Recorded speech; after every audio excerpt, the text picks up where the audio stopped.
একটু আগে শাইখ আহমদুল্লাহ তথ্য দিয়েছেন, লাস্ট 1 থেকে 2 ঘন্টার মধ্যে আলহামদুলিল্লাহ আসুন্নাহ ফাউন্ডেশনে 3 লক্ষ ট্রানজাকশন হয়েছে। কেউ 5 টাকা দিচ্ছে, কেউ 2 টাকা, কেউ 1 টাকা, যার যা সামর্থ্য আছে 1 লাখ 2 লাখ। বড় বড় টাকা এখানে আসে নাই, কিন্তু সকলের ভালোবাসা এখানে আসছে। আমাদের ভাইদের কাছে আমরা ভালোবাসা প্রেরণ করছি, তাদেরকে আমরা সাহায্য করছি না, এটা আমাদের মানবিক দায়িত্ব। আজকে পুরো দেশ এক হয়ে গেছে, পুরো দেশ আজকে ভালোবাসা তাদেরকে জানাচ্ছে। এক একটা ছোট্ট ছোট্ট কথা আমাদের বুকের মধ্যে এমন দাগ কেটেছে যেটা আমরা ভুলতে পারছি না। একজন 9 মাসের প্রসূতি, তিনি তার একজনকে বলছে, ছোট ভাই আমাকে একটু উপরে উঠাও, আমার পেটের মধ্যে একটা বাবু আছে। কিন্তু এই বোনটা তারপরে আর খুঁজে পাই নাই। পিতার কাঁধে অনেকগুলি সন্তান, কিন্তু আমরা জানি না তারপরে শেষ গন্তব্য তার কি হয়েছিল। আমরা হাজার হাজার পশু পাখিকে ভেসে যেতে দেখেছি। এই বিপর্যয়কর অবস্থা যেটা আমরা ঢাকায় থেকে বা আমরা অন্য জায়গায় থেকে কল্পনাই করতে পারবো না। কিন্তু আমাদের আপামর দেশের মানুষদের ভালোবাসায় আলহামদুলিল্লাহ আসুন্নাহ ফাউন্ডেশন ইতিমধ্যেই ত্রাণ কার্যক্রমের ঘোষণা দিয়েছে এবং বন্যা পরিস্থিতি শুরু হওয়ার সাথে সাথে আসুন্নাহ ফাউন্ডেশন 30 মেট্রিক টন খাবার, প্রথমত খেজুর, চিড়া, এইগুলি খাবার প্রেরণ করেছিল। দ্বিতীয়ত শেখ আহমদুল্লাহর নেতৃত্বে আলহামদুলিল্লাহ তিনি বলছেন জিরো ফান্ডিং এ, কোনো টাকা পয়সা ছিল না, আল্লাহর খাজানার দিকে তাকায় তিনি আলহামদুলিল্লাহ 600 মেট্রিক টন খাবারের প্যাকেজিং এর কাজ এখন চলতেছে। যেখানে তেল, যেখানে আমাদের জন্য চাল, যেখানে ডাল, যেখানে মানুষের জন্য লবণ, যেখানে মানুষের জন্য চিনি, এই ব্যবস্থাপনাগুলো করা হচ্ছে, চিড়ার ব্যবস্থাপনা করা হচ্ছে।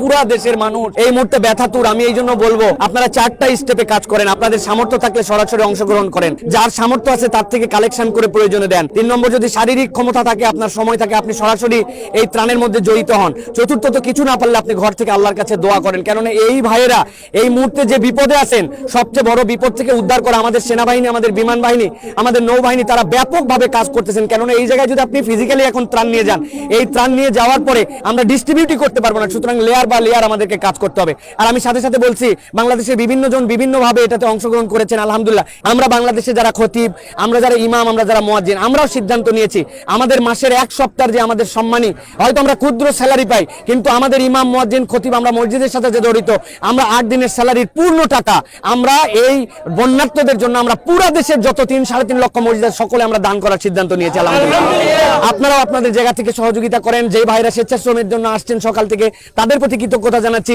মিডিয়ার ভাইরা যারা অক্লান্তভাবে এই সংবাদগুলি মানুষের কাছে পৌঁছাচ্ছেন, আপনাদের কাছে একটা অনুরোধ করব, দায়িত্বশীলভাবে আপনারা সংবাদ পরিবেশন করেন, কাউকে ছোট করবেন না। যে ভালো কাজ করতেছে আমরা তার সাথে আছি, কেউ আমাদের এই মুহূর্তে দুশ্মন না, কেউ শত্রু না। আমরা সকলে মিলে আমাদের দেশের এই কাজের জন্য আমরা অগ্রগামী হওয়ার চেষ্টা করব। সাথে সাথে বলবো আরেকটা জিনিস, এটা তো কাজের প্রথম লেয়ার, এরপরে এই মানুষের জন্য পুনর্বাসন লাগবে, এরপরে এই মানুষগুলোর জন্য ঘর, মাথা গুজার জন্য ঠাঁই লাগবে, তাদের ট্রিটমেন্ট লাগবে। আমরা লেয়ারে লেয়ারে এইটুকু করার পরে যেন সরে না পড়ি, আমরা তাদেরকে মাথা গুজার ঠাঁই করে দিয়ে তাদের মুখের হাসি দেখে আবার আমরা এই ফিল্ড থেকে উঠতে চাই ইনশাআল্লাহ। আল্লাহ যেন যারাই নেক কাজ করছেন সকলকে তৌফিক দান করেন। দোয়া করি আসুন্নাহ ফাউন্ডেশন সহ যত যারা এই কাজের সাথে জড়িত হয়েছে, আল্লাহ যেন সকলকে নেক কাজ করার তৌফিক দান করেন। আবার আপনাদেরকে আপডেট দেবো ইনশাআল্লাহ। আসুন্নাহ ফাউন্ডেশন থেকে এই মুহূর্তে ত্রাণ প্যাকেজিং থেকে বিদায় নিচ্ছি। আসসালামু আলাইকুম ওয়া রাহমাতুল্লাহি ওয়া বারাকাতুহু।